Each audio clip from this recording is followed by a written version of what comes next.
lagi sir, lagi dia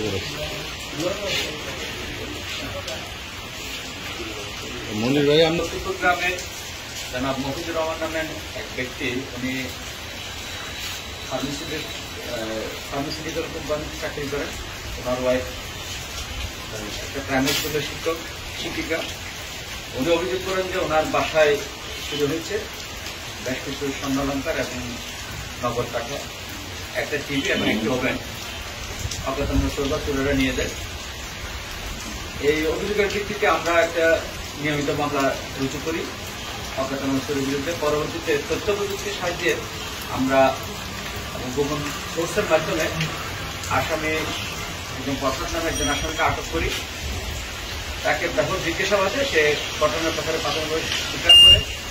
পরবর্তীতে এই ঘটনায় তারা যে টেরারাইজ বা যন্ত্রপাতি ব্যবহার করে পরে তালা ভাঙার জন্য ওই জিনিসপত্রগুলো সে দেখা দিলে আমরা কোনো এবং টিভি এবং ওভেন যে চাঁদপুরে সদর থানা এলাকায় বিক্রি করে এটা স্বীকার করলে পরবর্তীতে আমরা চাঁদপুর সদর থানা এলাকা হইতে ওভেন এবং টিভিটাও উদ্ধার করি।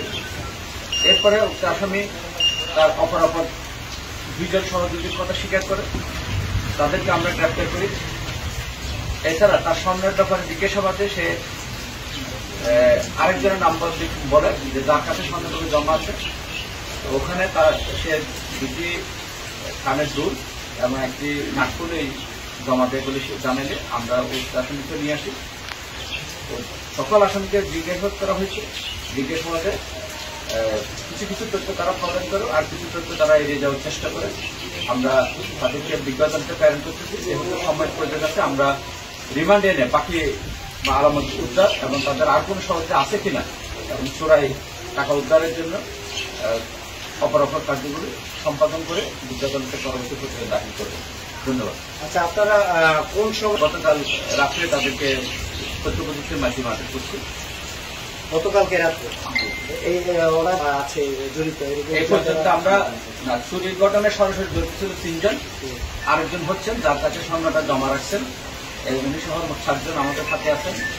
আমরা ব্যাপক জিজ্ঞাসাবাদ করলে হয়তো আরো কেউ আছে কিনা পরবর্তীতে আর কোনো তথ্য পাইলে এটা আপনাদের আবার জানাবো।